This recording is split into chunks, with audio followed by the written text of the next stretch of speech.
What's up, friends, and welcome back to another episode of the Optimize for Impact podcast. On today's show, we are going to get into a really fun topic that transcends the typical conversation that happens around nutrition. For example, usually when you start a conversation about nutrition, it usually begins and ends with what you're eating, right? Don't eat this, don't eat that. Eat this food, eat that. This food has healthy fats. This food doesn't. Whole food has more fiber. Fruit juice doesn't, right? And it's always talking about what you're eating, the specific details. And those matter. Those are so important. And those are a huge part of nutrition. But as you're going to find out today, that is only 1/4, 25% of the entire skill of eating. Yes, eating, the simple act of hand picking up food into mouth. This is a skill. And as we're going to talk about today, I'm going to give you a framework. You're going to see it is a skill on multiple levels of psychology, on habits, on routines, and on decisions. This is very mental.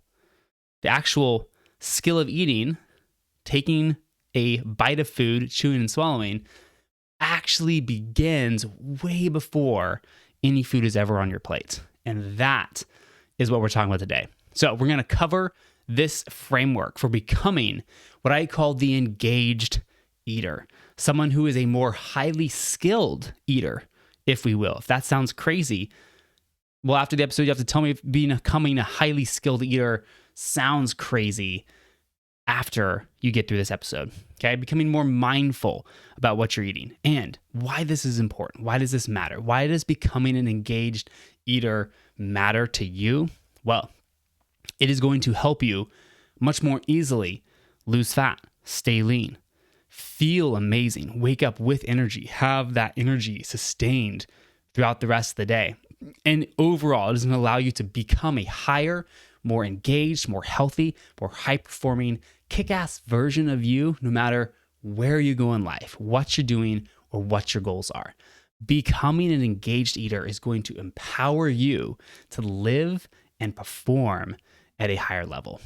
That is why it matters, and that is the framework that you're going to walk away with after this episode. So why does this matter? What is the issue that we are currently facing, and why does becoming an engaged eater, why is it so important? Well, right now there's a general, especially in the world of nutrition, lack of awareness about all the invisible behaviors or influences that are surrounding our eating habits. Let me take a break to hydrate. If you're not drinking water, grab a glass of water and drink while you listen to this. Okay, so there are these invisible behaviors or influences that are surrounding our eating habits. This can be noise. We are constantly, every single day, bombarded with so much info, whether it's ads, whether it's social media, whether it's news headlines, whether it's Netflix. This noise, these distractions are constantly swirling around in our head and oftentimes affect the eating decisions that we make. And few people are talking about this. They just keep talking about what to eat. Eat this, eat that, instead of how you eat, why you eat, or where you eat. So becoming an engaged eater, building awareness, pausing, slowing down, being present, and tuning into the moment of eating is actually some of the most powerful things you can do. This is what being an engaged eater is about because the single greatest powerful skill that you will learn or you can learn when it comes to nutrition is being more conscious, being focused in the moment that you're eating so that you consciously make the choices and the decisions that you want to make that make you feel good physically, emotionally, mentally, that support your goals, whether that's physical goals like weight loss, whether that's career goals like you want to be at your best, highly focused, clear mind every single day that you're doing your work. And these eating decisions, or being aware and focused in the moment of eating, influences everything you do because it is upstream of what you eat. That moment of decision, what you're going to eat, how you are eating, why you are eating, and what you are eating comes before the calories. It comes before the macros. It comes before the sugar. It comes before the fiber. It comes before the supplement, right? That moment of decision and making a conscious choice happens before. And so it is more important than the moment of actually eating. So this awareness, this consciousness, this being present and engaged and slowing down and thinking in the moment that you are eating is the most powerful skill you can develop when it comes to nutrition. And the beauty is this can be practiced everywhere you go. Even if you, let's say, don't have access to the food that you wish you could eat. If you normally eat only organic, whole foods, and you're traveling and you don't have access to those, and you're like, what do I do? My normal diet is, there's no way I can follow it.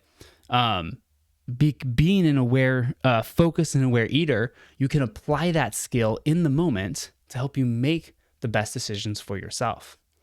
So this is a psychological aspect of eating that matters so very much. And ultimately, this is not about being a highly engaged eater. It's not about making perfect nutritional decisions. It's about maintaining the conscious power of choosing what you will do rather than passively letting things happen to you. That is ultimately the power of being an engaged eater. And so there are these 4 core principles of eating. And these are what I call the 4 horsemen of eating. And we briefly alluded to them, but we're going to call them out here. The 4 core principles of eating are: number 1, what you're eating. Number 2 is why you're eating. 3 is how you're eating. And 4 is where you're eating. So these are 4 core principles that becoming an engaged eater means we are going to seek to master and be aware of these 4 principles. So let's break them down. The 4 horsemen of eating, the 4 core principles of eating. Number 1 is what you're eating. Now, we talked about this. This one is pretty self-explanatory for the most part. We can break what you're eating, it's the physical food that you eat, into 2 primary categories as we approach this in a mindful way. The first category is quantity. How much food you're eating from specifically the standpoint of calories. Energy density. So the food that you are eating, how many calories are in that food? This is also macros. This is a high protein food. Is it a carbohydrate food? Is it a fat food? And how much of each of those macros are you getting in that specific food? Now, this is highly important for any type of health, wellness, fitness goal. The quantity, how much food you eat, is going to determine your body composition. It's going to determine how much you weigh. It's going to determine your body fat percentage, how much of your mass, your weight, is water, how much is fat, how much is lean muscle. How much you eat, the quantity, is the most important factor for changing your body composition. If you want to build muscle, if you want to get lean, if you want to perform at your best, quantity is something that you will want to pay attention to. An engaged eater is aware of how much they're eating, how many calories. Now, there's the second part of what you're eating, and that is quality. And quality has to do with the amount of nutrients that are in those foods. How many vitamins, minerals, and beneficial nutrients are in those foods. The engaged eater not only thinks about quantity, the energy density, how many calories are in their foods they're eating, but the quality. And they prioritize eating more high quality foods. Now, this isn't necessarily one of those things where you're perfect. Life is not perfect. Eat the birthday cake, right? It is not a high quality food normally, but it is a fun food, it is enjoyable food. So again, being the engaged eater, as we approach the discussion of what you're eating, quantity, calories, and quality, nutrient density, this is never about perfect. This is about making the decisions that allow you to reach your goals. Other people with different goals may make different decisions based around what they're eating than you will. And that's awesome. But being aware as the engaged eater of what you're eating means thinking about the quantity of food you're eating. Is this getting me toward the body composition that I want? As well as the quality. Are these nutrient-rich foods, are they making me feel good energy-wise, digestion-wise, mentally? Do they make me feel sharp and light and energized? Or are they making me feel lethargic and bloated and sleepy, right? Quantity and quality. What you're eating is the first core principle of eating that everyone talks about. And so we're not going to spend much more time here than that. The second principle is why you're eating. This one also gets into two spheres, physical and psychological. Now, we always have, these are the two buckets that most eating behaviors take place inside of those two things. We may eat for physical reasons, and we may eat for psychological or emotional reasons. And the point I want to make here is that both are equally valid.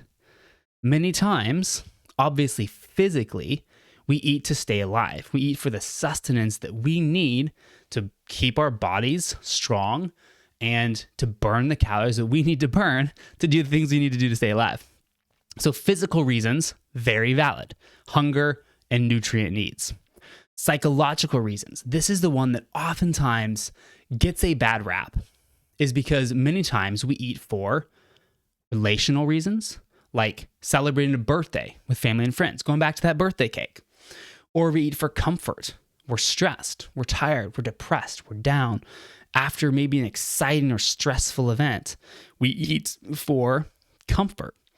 And the trick with the psychological reasons is they're not always required to stay alive. They're not a physical reason. So many times, and many people, this is the part that takes some wisdom and takes some awareness. Going back to being that engaged, mindful eater, is being able to be aware and be engaged and asking yourself, why am I eating this? And is this going to make me feel good? Not just physically, as we talked about with digestion and bloating and energy and lightness, but is this also going to make me feel good in this moment of relating with other people? Is this going to comfort me? And is this an okay thing to do for me based on my goals? Because remember, again, people who have very strict body composition goals might have to many or more often say no to psychological reasons of eating. But for those of us who don't have strict body composition, we might be able to say yes more times to psychological reasons. So I want to take you away with, or from this point of why you're eating, is a very helpful question, a very aware, mindful, and engaged question to ask yourself before taking a bite of food, before opening the box of crackers is, hey, why am I eating? Am I physically hungry? Am I stressed? Am I bored? For me personally, many times I'm procrastinating something. I got stuck at something in work and I'm thinking it makes me uncomfortable. And I want to go eat to fill the space of procrastination and uncomfort or discomfort in the thing I got stuck with in work. And ask yourself why and be aware of why you're eating. Now, that doesn't mean that you always say no if you are bored or if you are stressed. It doesn't always mean that. You may choose to say no and be like, okay, I'll wait until my next meal. I'll wait till I'm physically hungry. Or you may say like, okay, cool, I'm going to eat this, but I am aware of why I'm eating it.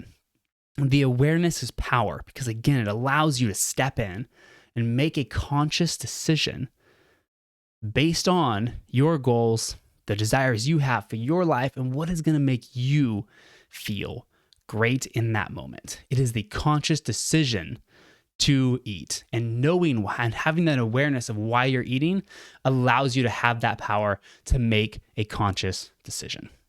Okay, so we've talked about what you're eating, why you're eating, how mindfulness and awareness impacts you in both of those spheres. And now we're going to go into how you're eating. How are you eating, Joseph? Why, thank you for asking. So how you're eating also has two components, and this is the rate or the speed that you're eating, as well as the level of distraction or awareness. So let's break these down. How are you eating? Let's talk about speed. I typically am a fast eater. That is my go-to rate of speed, is fast. I'm just shoveling food in my mouth. I'm usually thinking about something in my head that I'm trying to get through with work, right? I'm distracted. I'm not present. I'm thinking about something else. And I naturally find myself eating food very quickly in that moment. So that's speed of eating. Are you a fast eater? Do you eat food quickly, or do you eat food slowly? And the second part of this is, are you distracted, or are you eating mindfully? Are you present and aware? Distracted eating, your cell phone. How many times have I found myself checking emails, scrolling social media, or watching something while I'm eating my food?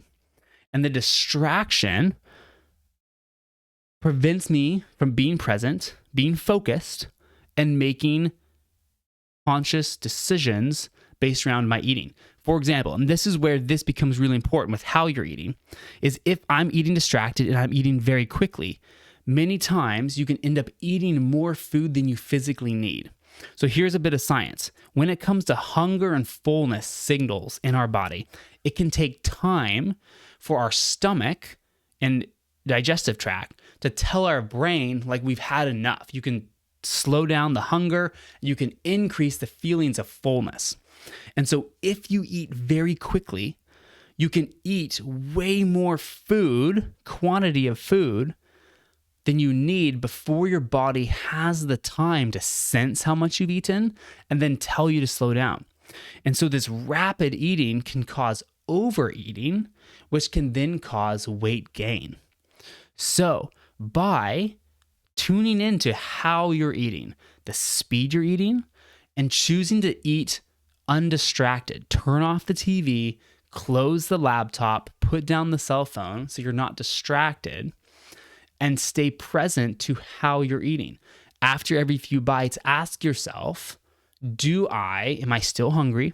Should I continue eating more food? Will another bite of food make me feel better, more satisfied, or will it maybe be taking me past that place of satisfaction into beginning to feel over full, that discomfort feeling of stuffed, or even to the point of nauseous, like after a buffet where you've really eaten too much? So how you're eating and being mindful and staying engaged with the speed, seeking to many times slow it down to give your hunger and fullness signals time to register, and then eating non-distracted, because that allows you to sense when you've reached that point of satisfied, when you're no longer hungry, and help prevent you from overeating simply because you're scrolling your phone and you're not engaging with your hunger and fullness cues that your body and brain are trying to tell you. Okay, so being an engaged eater means you pay attention to, this is a recap, what you're eating, quality and quantity, why you're eating. Is it for physical or psychological reasons? And then how you're eating, how fast or slow, the speed you're eating, as well as am I being distracted in the moment of eating? Am I trying to multitask? So those are three core principles: what, why, how, and we're going to get into the final one, which is where you're eating. Now, this is eating environment, and this has and can have many nuances to this discussion. This isn't just about like, are you eating in a restaurant or are you eating at home? Now, that is like the physical environment is a part of that, like geographical location. Are you in a Pizza Hut on the road, traveling, or are you at home eating? Because overall, meals eaten at home, if we're looking at the macro standpoint of where you're eating, meals eaten at home are almost always higher in nutrients and less energy dense. They have fewer calories. So one of the biggest hacks, which seems pretty common sense, is just to try to, as best you can, make more of your own food at home. Over time, generally, you will not only get more nutrients, but you will also eat fewer calories, which can help you stay lean. Okay. So that is the first component of the environment of where you're eating. But I'm even going to bring it into a little bit more of a, like around the room. First, we talked about building, like, are you home or are you like in an Arby's? Now we're going to talk about inside the room, inside your kitchen, inside your fridge, inside your pantry, inside your freezer. This is the eating environment that ultimately affects us the most. What is within our eyesight? What can we see? And what is within our reach? What we can touch with our hands. This is the eating environment that affects us directly. Now, this eating environment can be wherever we eat. It can be in home. It can be in our dining room. It can be in our own kitchen. It could be at work, in the break room, in the lunchroom at work. What is around us ultimately shapes, in a very powerful way, what we will end up eating. For example, if I have a bag of Cheetos in the pantry in my kitchen, I love Cheetos. If they are there, I am going to be much more likely to eat them. Right? If I'm looking for a snack and I open the pantry, boom, there are Cheetos. I have a higher likelihood of now engaging with them because they are in my eating environment. I can see them and I can touch them. Same thing with a bowl of fresh fruit. If I have a bowl of fresh fruit on the counter, when I'm hungry and I come into the kitchen for that snack, I am much more likely to engage with that fresh fruit because it is in my eating environment. I can see it and I can touch it. And so part of becoming an engaged eater is thinking about looking around our environments, wherever we are eating, and asking the question, how can I better shape this environment to support the goals I have and the life that I want to live, the health I want to have, the fitness I want to have? And by simply shaping your environment in a way that better supports your goals, you can instantly increase your results, your likelihood of getting results, and increase the quality of the results, whether that is fat loss, whether that is eating more healthy, whether that is reducing your, how many times that you find yourself overeating something like Oreos or Cheetos. And so this is a discussion of that you maybe have to have with yourself, and also sit down and have with the people in your house if you have people living with you, and start the discussion of how can we all as a group, what decisions do we want to make to help shape our environment? You don't have to throw out everything. You don't have to do the thing where you cleanse everything and toss every single packaged food in the trash. You can if you want, but it can be as simple as making a few simple shifts, being like, hey, I like Cheetos. I don't want to like give them up, but I'll only eat them when I am at the grocery store. I'll buy one of those small single serving fun size Cheetos. I'm not going to have them in the house. Or you could say, no, we're going to keep buying Cheetos, but we're going to put them out in the garage, somewhere in a drawer somewhere with some other like treat food or snack foods that we don't want in our usual eating environment. That little bit of making them harder to see and harder to access is going to make you way less likely to engage with them, and you'll eat it less. So think through and strategize, no matter where you're at home, at work, the environment that you sit down to eat in. Look around and ask yourself, how can I better design this environment to subconsciously, to naturally benefit or support the eating goals, the health goals, the fitness goals, and the lifestyle goals that I have for myself? And especially pay attention to what you can see visually around the room, the kitchen, the pantry, the freezer, and what you can easily touch. What are things that are in the front of the fridge, the eye level in the pantry, and out on the counter? By simply shifting your environment, by being engaged and looking around and making decisions to shape that environment, you have so much more power and so much control, and you will naturally begin to automate really the results you get simply by just making those environmental shifts. So we covered the 4 horsemen of eating, and we talked about what you're eating, how you're eating. Let's see so we don't get out of order here. What you're eating, why you're eating, how you're eating, and where you're eating. How those 4 buckets or spheres of eating behaviors matter so much, and why becoming more engaged, more aware, and more conscious of what, why, how, and where you're eating can drastically improve the results you get, the ease of getting them, the consistency, and it allows you to better and more fully have the body, have the health, have the energy, and live the life that you want to live.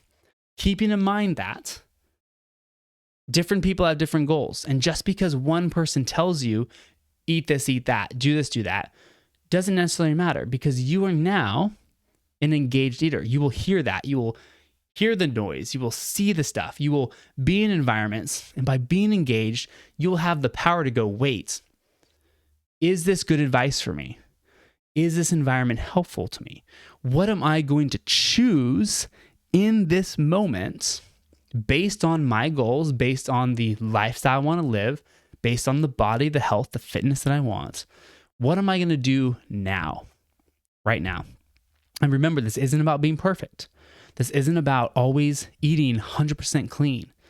But this is about just owning that decision process, being engaged, being aware, and remaining in control of your life and of the results you want to get, instead of passively being influenced and swept along by your eating environments, what you're hearing, the people you're eating with, the news you're consuming, etc. Stay engaged, stay aware, stay conscious, and make specific decisions based on what is going to support the life you want to live and ultimately how you want to feel. So I hope that this framework, what you're eating, why you're eating, how you're eating, and where you're eating, begins to give you an idea of ways that you can become more engaged, become more aware of all the different things that influence how you eat, what you eat, and the results that you have right now as an individual. Those 4 categories are all influencing that. And the results that you want to get and keep in the life you want to live, those 4 principles will always be influencing that as well. So I hope that this framework in this episode kind of like cracked the door and shone some light on these principles. And you are now a little bit more aware than you were before. And now you can begin to practice being that engaged eater, being that powerful, more highly skilled eater, so that you can get the results you want. You can make decisions that make you feel good, almost sounded Canadian for a second there, good, and ultimately live the lifestyle that you wish to live, pursue your dreams, pursue your goals, and become the type of person that you want to become in this life. So, thank you for tuning in to this episode, The 4 Horsemen of Eating, Becoming the Engaged Eater. I hope this was beneficial.